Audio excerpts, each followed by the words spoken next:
Nice.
Oh, sudah terlihat? Yuk. Terlihat.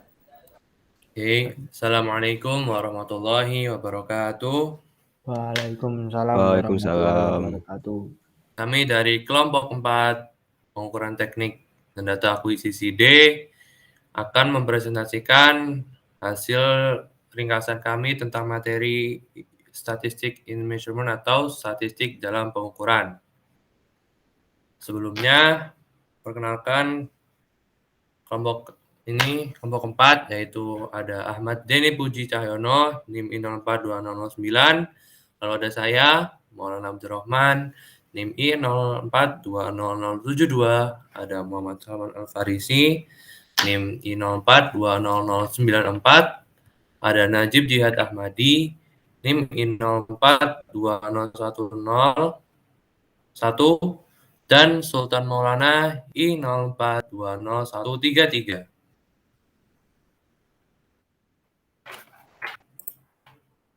Lalu, pada bab ini akan dijelaskan oleh Sultan Maulana. Ya, terima kasih Mas Maulana. Di bab ini statistical analysis of experimental data. Next. Analisis statika dari data percobaan. Nah, ketika satu set pembacaan instrumen diambil, pembacaan individual akan agak bervariasi dan percobaan dapat menyangkut min atau rata-rata dari semua pembacaan.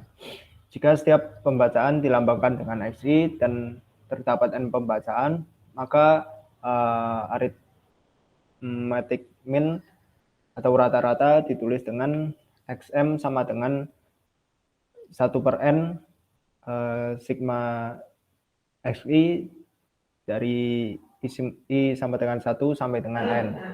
Kemudian untuk deviasi, untuk setiap pembacaan didefinisikan dengan DI sama dengan XI dikurangi X min atau X rata-ratanya. Kemudian rata-rata deviasi dari semua pembacaan itu 0. Karena dapat dilihat dari persamaan di bawah tersebut, DI sama dengan 1/N sigma DI 1 sampai N sama dengan 1/N dikali sigma I sama dengan sigma XI dikurangi XM dari I sama dengan 1 sampai dengan N. Kemudian didapatkan X min dikurangi 1/N dikali N X min. Maka didapatkan 0. Next. Kemudian rata-rata nilai absolut dari deviasi. Nah, kalau yang kuantitas yang ini belum tentu 0. Kemudian untuk standar deviasi atau root mean square deviasi dirumuskan dengan sigma sama dengan 1/n dikali sigma xi dikurangi xm kuadrat dari i sama dengan 1 sampai n, kemudian dipangkat setengah. Selanjutnya untuk standar deviasi kuadrat yaitu sigma kuadrat disebut juga dengan variansi atau disebut dengan populasi atau bias standar deviasi karena hanya berlaku ketat pada jumlah yang besar dari sampel yang diambil untuk mendeskripsikan populasi. Terus ada median. Median ini ya nilai yang membagi titik data menjadi dua atau biasa disebutnya nilai tengah gitu. Next. Kemudian di sini ada geometric mean. Geometric mean ini dipakai untuk fenomena yang tumbuh seperti pertumbuhan pada biologi seperti pertumbuhan bakteri, virus mungkin, atau untuk pertumbuhan seperti finansial ekonomi. Geometric mean ini didefinisikan dengan X geometri sama dengan XI kali X1 kali X2 kali X3 seterusnya sampai Xn, kemudian dipangkatkan 1/n. Nah, contohnya seperti di gambar yang satu ini. Ini contoh dari konsep geometric mean yang dipakai untuk 5 tahun record of mutual investment. Itu bisa dilihat dengan pemakaian rumus-rumusnya. Kemudian dari dari X geometri itu dihasilkan menjadi 1250. Next. Nah, ini untuk contoh dari populasi ya, atau dari perhitungan populasi variabel. Ini contoh dari mean seperti biasa, yaitu jumlah seluruh datanya, kemudian dibagi dengan berapa datanya itu. Jadi 1/10 dikali sigma X-nya, dihasilkan 5,613 cm. Next.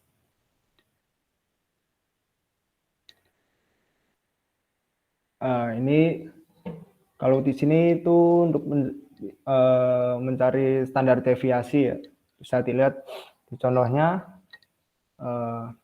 Next.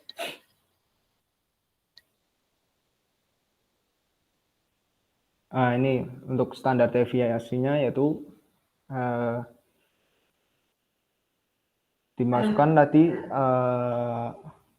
data-datanya menjadi 1/10 dikurangi 1 dikali min X dikali XI dikurangi X min, kemudian dipangkat setengah atau diakarkan, kemudian dihasilkan 0,627 cm. Next. Ini ada sedikit konsep peluang. Peluang itu besaran yang digunakan untuk mengekspresikan seberapa mungkin sesuatu itu terjadi. Atau persamaannya ditulis dengan P. Peluang biasa disimbolkan dengan P. Itu jumlah kasus yang memenuhi syarat dibagi dengan jumlah total semua kasus, atau NA dibagi dengan NS.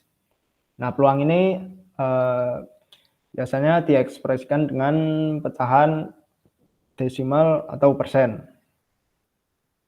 Nah, ya selanjutnya yaitu distribusi probabilitas.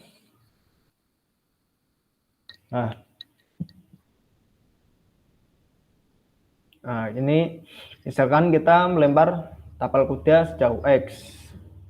Nah, meskipun kita berusaha untuk melempar tapal kuda dengan jarak yang sama seperti sebelumnya, kita tidak akan selalu bisa berhasil untuk mencapai titik seperti lemparan pertama itu. Nah, namun jika lemparnya itu pemain yang ahli atau profesional, maka akan ada banyak lemparan dengan jarak X yang akan hampir sama dengan tujuan. Nah, kita juga dapat mengharapkan lemparan yang mendekati jarak X dan yang menjauhi targetnya itu. Nah, terus dari banyaknya jumlah lemparan, probabilitas untuk menempuh jarak dapat diperoleh dengan membagi jumlah jarak yang ditempuh dengan total banyaknya lemparan. Karena setiap jarak X akan agak bervariasi dari jarak X yang lainnya.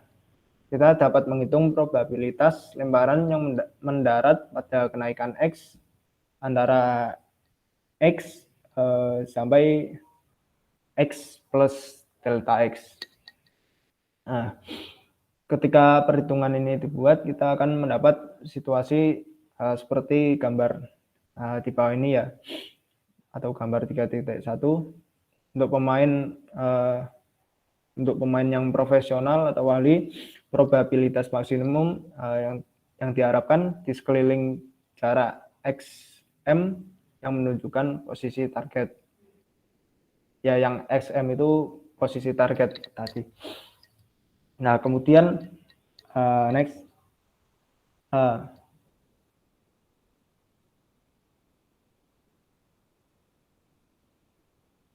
Nah, pada kurva yang tadi itu disebut dengan distribusi probabilitas yang menunjukkan bagaimana probabilitas sukses pada peristiwa tertentu terdistribusi pada jarak X.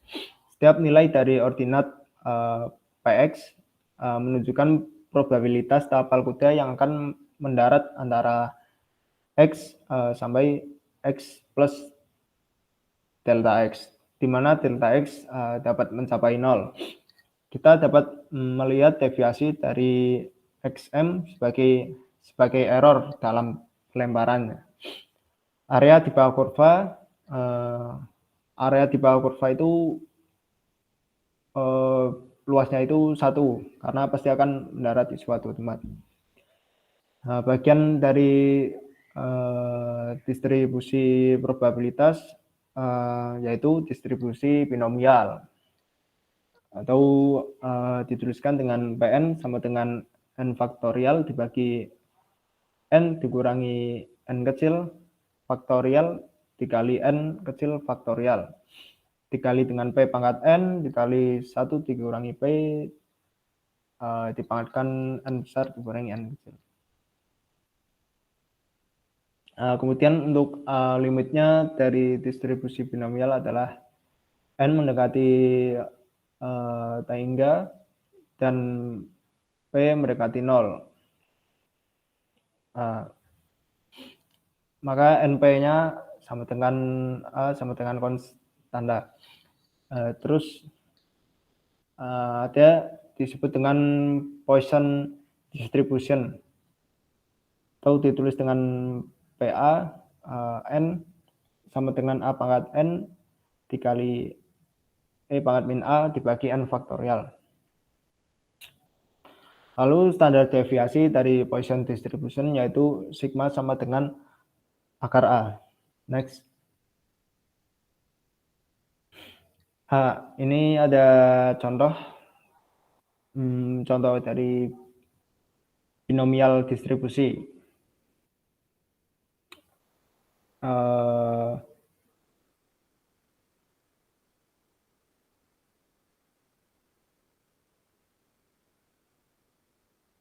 Ya, kita next saja.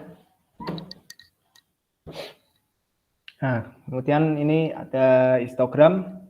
Histogram itu ketika sejumlah pengamatan dibuat dan data mentah diplot disebut dengan histogram. Contoh distribusi dari pelemparan dapat diobservasi untuk pemain tapal kuda yang tadi, seperti pada gambar di bawah ini. Next. Nah, untuk yang gambar yang kiri ini, histogramnya itu dengan delta X sama dengan 10 cm, dan yang kanan itu dengan delta X sama dengan 20 cm. Next. Nah, ini untuk kumulatif frekuensi diagramnya. Next. Kemudian di bab yang ini yaitu the Gaussian or normal error distribution. Nah, jika pengukuran dilambangkan dengan X, distribusi Gaussian memberikan probabilitas bahwa pengukuran akan terletak antara X dan X plus Dx. Dan dituliskan dengan Px sama dengan 1 per sigma kali akar 2pi dikali E pangkat min x min dikuadratkan kemudian dibagi 2A kuadrat. Nah, persamaan di atas dapat dinormalkan sehingga total area tiga kurva itu menjadi 1. Nah, next. Nah, ini grafik dari grafik normal,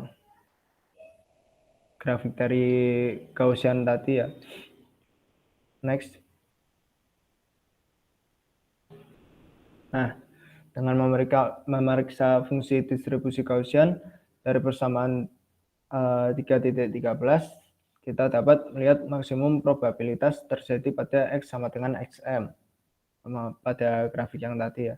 Dan nilai probabilitasnya yaitu Pxm sama dengan 1 per sigma kali akar 2pi.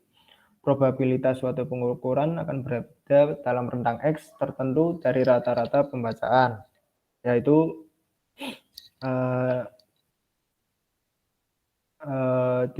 dirumuskan dengan persamaan di bawah tersebut. Kemudian dilakukan substitusi variabel dan menjadi P sama dengan 1 per akar 2pi dikali integral min sigma 1 terus sampai plus sigma 1 dikali E pangkat min sigma kuadrat per 2 dn. Kemudian nilai dari fungsi normal. Oh, ini nilai dari fungsi normal error Gaussian. Kemudian next. Oh ya, ini. Nah, ini nilainya dirumuskan dengan persamaan yang paling bawah ini. Ya, next. Ya, selanjutnya akan diteruskan oleh teman saya. Silakan. Terima kasih. Nah, sekarang akan membahas tentang comparison of data with normal distribution atau perbandingan data dengan distribusi normal. Distribusi normal itu merupakan sebuah fungsi probabilitas yang menunjukkan distribusi atau penyebaran suatu variabel. Untuk menentukan apakah sekumpulan titik data terdistribusi secara normal, yaitu dengan cara memperoleh data kertas probabilitas dan melihat beberapa cocoknya dengan garis lurus teoritis. Dalam menilai validitas data, kita tidak boleh terlalu mengandalkan titik dekat ujung atas dan bawah kurva karena titik tersebut lebih dekat ke ekor dari distribusi probabilitas dan dengan demikian kecil kemungkinan untuk valid. Dan ini merupakan grafiknya probability graph. Next.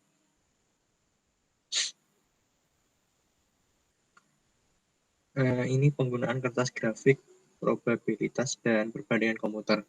Nah, data yang sebelah kiri itu dikumpulkan untuk pengukuran tertentu dengan jumlah datanya itu jumlah 46,45. Dari data tersebut nilai rata-ratanya adalah ini menggunakan rumus rata-rata yaitu XM sama dengan 1/10 kali XI sama dengan 1/10 kali sigmanya sigma SI yang tadi berjumlah 46,45 sama dengan 4,645 mm. Ada juga simpangan baku populasinya tuh dengan rumus sigma sama dengan 1/n. Kok sigma apa namanya?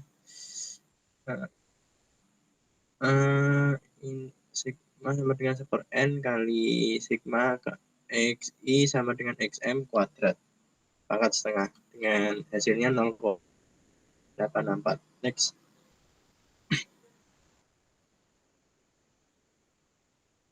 Ini merupakan perbandingan yang dihasilkan komputer dapat mendaftar nilai X dalam urutan seperti yang ditunjukkan pada tabel yang di sebelah kiri. Nilai X diperpanjang di bawah dan di atas nilai minimum dan maksimum 4,53 dan 4,86 untuk mengambil ekor dari distribusi. Selanjutnya, frekuensi kumulatif aktual terdaftar di kolom kedua tabel. Perhatikan bahwa tidak ada titik data di bawah X sama dengan 3, sehingga entry untuk frekuensi aktual ini adalah 0. Demikian juga semua titik telah diamati pada X sama dengan 4,86 atau lebih besar, sehingga frekuensi sebenarnya adalah 1. Pada titik ini dan di atasnya, nilai frekuensi distribusi normal dihitung dengan rumus yang ada di bawah ini. Next. Baik, selanjutnya ada uji C kuadrat dari kebaikan ke cocokan. Next. Nah, distribusi C square.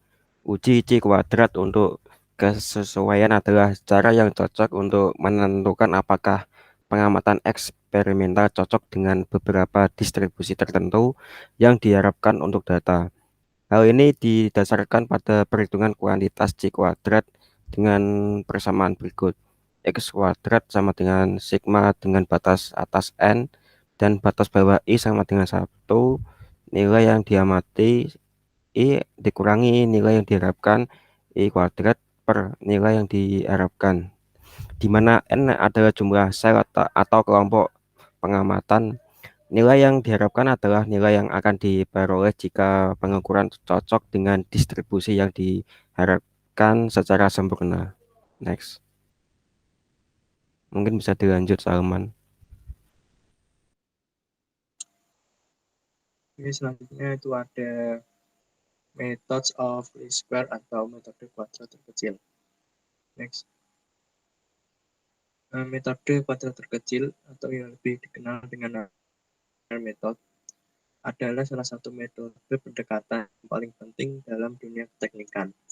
Untuk yang pertama itu bisa digunakan sebagai regresi ataupun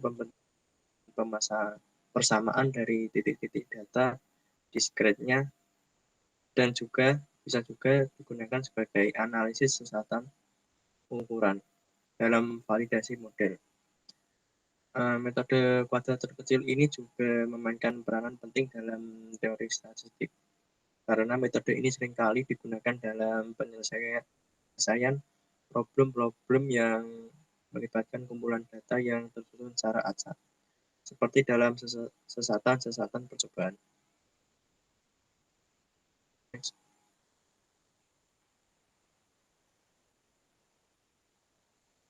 Dan ini ada regression analysis atau analisis regresi. Yang pertama, nilai XI dan YI diambil sebagai nilai data dalam Y dan nilai X pada kurva pas untuk nilai Y yang sama. Maka ada anggapan bahwa kepastian dalam X besar dibandingkan dengan yang ada di Y. Yang kedua ada jika nilai XI dan YI diambil sebagai Y dan nilainya pada kurva pas. Untuk nilai X yang sama, asumsinya adalah bahwa ketidakpastian dalam Y mendominasi. Dan yang ketiga itu, jika ketidakpastian dalam XI dan YI diyakini besarnya kira-kira sama, teknik rata-rata khususnya harus digunakan. Next.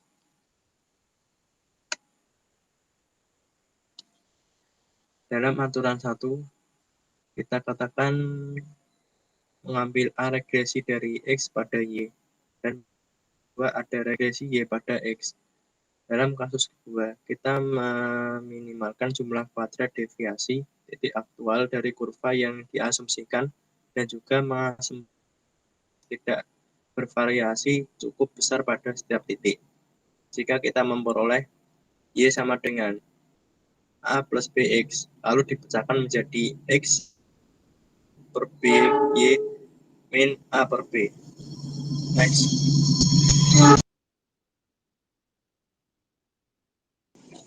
Yang ketiga itu ada correlation of coefficient atau koefisien korelasi. Next. Koefisien korelasi adalah menunjukkan kuat atau tidaknya hubungan linier antar dua variabel. Koefisien korelasi bisa dilambangkan dengan huruf R, di mana dapat bervariasi dari -(-1) sampai 1. Nilai R yang mendekati -1 atau 1 menunjukkan hubungan yang antara dua variabel tersebut, dan nilai R yang mendekati 0 mengindikasikan lemahnya hubungan antara dua variabel tersebut. Sedang positif dan negatif memberikan informasi mengenai arah hubungan antara dua variabel tersebut. Jika bernilai positif, maka kedua variabel tersebut memiliki hubungan. Dalam arti lain, peningkatan X akan bersamaan dengan peningkatan Y, dan begitu juga sebaliknya. Jika bernilai negatif, artinya antara kedua variabel tersebut bersifat berlawanan. Peningkatan nilai X akan dibarengi dengan penurunan nilai Y. Next. Dan ini ada ilustrasi garis regresi sesuai dengan nilai R. Yang sebelah kiri itu nilai R positif 1. Kanan itu ada nilai R negatif 1.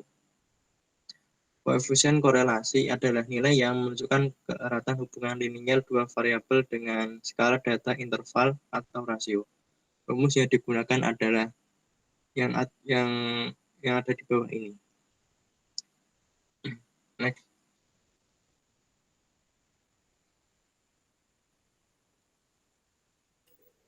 Selanjutnya akan dilanjutkan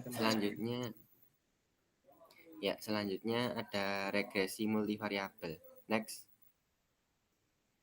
Regresi multivariabel. Metode kuadrat terkecil dapat diperluas untuk melakukan analisis regresi untuk lebih dari satu variabel. Dalam kasus linier memiliki bentuk seperti di bawah. Y sama dengan B plus M1X1 plus M2X2 plus dan selanjutnya sampai dengan MNXN, di mana XN adalah variabel independen. Untuk hanya dua variabel, kita membentuk jumlah kuadrat seperti persamaan di bawah, di mana S sama dengan sigma dalam kurung Y1 minus B minus M1X1 minus M2X2 kuadrat. Selanjutnya adalah perpanjangan lebih lanjut dari metode regresi multivariabel dapat dibuat ke bentuk eksponensial, di mana Y sama dengan BM1 pangkat X1, M2 pangkat X2, sampai dengan Mn pangkat Xn. Persamaan dapat dimodifikasi dengan mengambil logaritma dari masing-masing sisi, seperti persamaan di bawah ini. Log Y sama dengan log B plus X1 log M1 plus X2 log M2, dan selanjutnya. Next. Selanjutnya ada regresi, residual, dan jumlah kuadrat. Mari kita definisikan persamaan di bawah ini. Seperti S total sama dengan sigma Y1 min YM kuadrat. Dan S regresi sama dengan sigma YIC minus YM kuadrat. Dan S residual sama dengan sigma YI min YIC kuadrat. Karena Y1 min YM sama dengan YI min YIC plus YIC sama dengan YM, maka dapat didapatkan persamaan sebagai berikut ini. S total sama dengan S residual ditambah S regression. Jadi jumlah S total sama dengan S residual ditambah dengan S regresi. Kecocokan yang sempurna akan diperoleh ketika S residual itu bernilai sama dengan 0, yaitu kurva regresi melewati titik-titik data. Ukuran kecocokan kemudian dapat diambil sebagai persamaan berikut ini. R kuadrat sama dengan S regresi dibagi dengan S total, sama dengan S total dikurangi S residual dibagi dengan S total. Next. Selanjutnya akan dilanjutkan oleh Mansa. Baik, yang selanjutnya ada standar deviasi mean. Standar deviasi. Standar deviasi adalah nilai statistik yang digunakan untuk menentukan bagaimana persebaran data dalam suatu sampel dan seberapa dekat elemen data-data yang ada dengan mean dari sampel tersebut. Standar deviasi berfungsi untuk menentukan seberapa heterogen atau sangat bervariasi elemen data yang terdapat dalam sebuah data. Semakin besar selisihnya dengan mean, semakin heterogen atau sangat bervariasi data yang terdapat dalam populasi atau sampel. Next. Rumus standar deviasi. Keseimbangan baku atau standar deviasi juga bisa didefinisikan sebagai nilai statistik yang sering digunakan untuk menentukan bagaimana sebaran data yang ada di dalam sampel, serta seberapa dekat titik dan individu dengan nilai mean atau rata-rata dari sampel tersebut. Ada persamaan yaitu sigma M sama dengan sigma per akar N, di mana sigma M yaitu simpangan baku dari rata-rata, dan sigma adalah simpangan baku dari himpunan pengukuran, dan N adalah jumlah pengukuran dalam himpunan. Next. Selanjutnya ada distribusi T siswa. Next. Ya, distribusi T siswa. Metode yang lebih baik untuk memperkirakan interval kepercayaan yang dikembangkan oleh student dengan memperkenalkan variabel T sedemikian rupa, sehingga sigma sama dengan T sigma per akar N, di mana sekarang T menggantikan variabel Z yang digunakan sebelumnya seperti persamaan di bawahnya, yang dimana N merupakan jumlah pengamatan, X kecil itu sebagai rata-rata nilai N, dan X besar itu menyatakan rata-rata populasi normal di mana sampel diambil. Dapat ditunjukkan bahwa siswa kemudian mengembangkan fungsi distribusi FT sedemikian rupa sehingga membentuk persamaan yang di bawahnya. Next. Ya, perbandingan uji T dari sampel yang berbeda.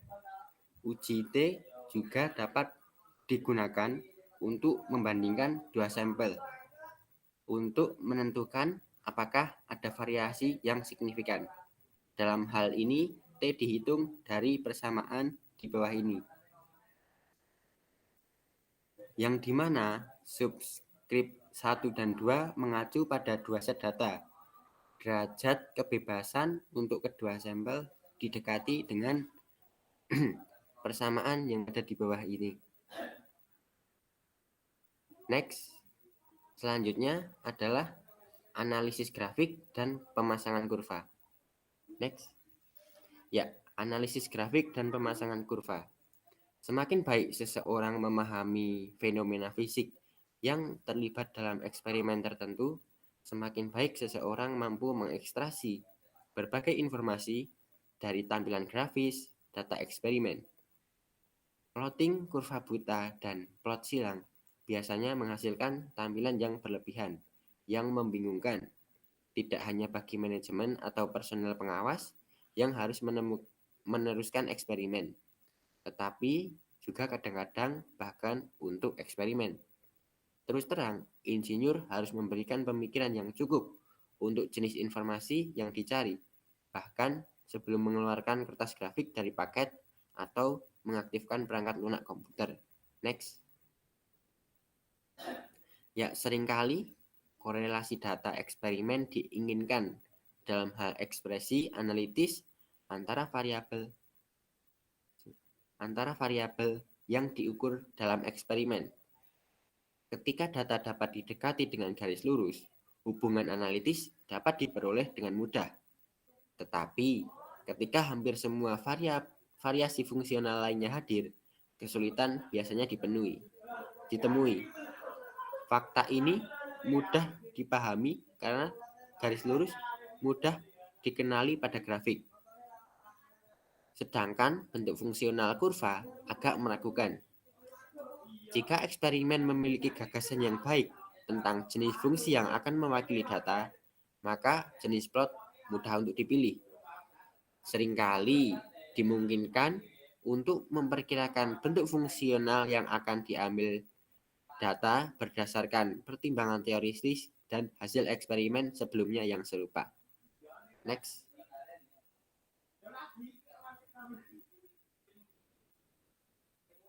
Ya, selanjutnya akan dilanjutkan oleh teman saya. Baik, sekarang pada sebab 317 yaitu choice of graph format atau pilihan format grafik. Di sini ada pada pilihan format grafik ada banyak pilihan yang tersedia untuk menyajikan data percobaan atau hasil perhitungannya. Tetapi yang paling sering digunakan untuk menyajikan hal itu adalah grafik X, grafik XY. Grafik ini punya banyak variasi bentuk formatnya. Contohnya untuk data yang ada di bawah ini. Diberikan data X 1-10 dan dengan nilai Y seperti yang berada pada gambar ini. Nah, lalu data tersebut diplot dalam 6 format grafik yang berbeda pada gambar di bawah ini, yaitu ini ada grafik A, grafik B, grafik C, grafik D, grafik E, dan grafik F. Grafik-grafik tersebut dibuat dengan Excel dan berikut adalah penjelasan dari grafik-grafik tersebut. Pada grafik A, dia menyajikan titik data mentah dengan penanda di setiap titiknya. Grafik A ini cocok digunakan sebagai awalan grafik sebelum memilih grafik yang pas untuk lebih lanjutnya. Lalu grafik B. Grafik B sama dengan A, namun dia dihubungkan dengan garis kurva yang halus atau ada lengkungannya. Ini perlu dihindari karena garis kurva tersebut bisa bermakna menjelaskan fenomena yang terjadi pada titik data tersebut.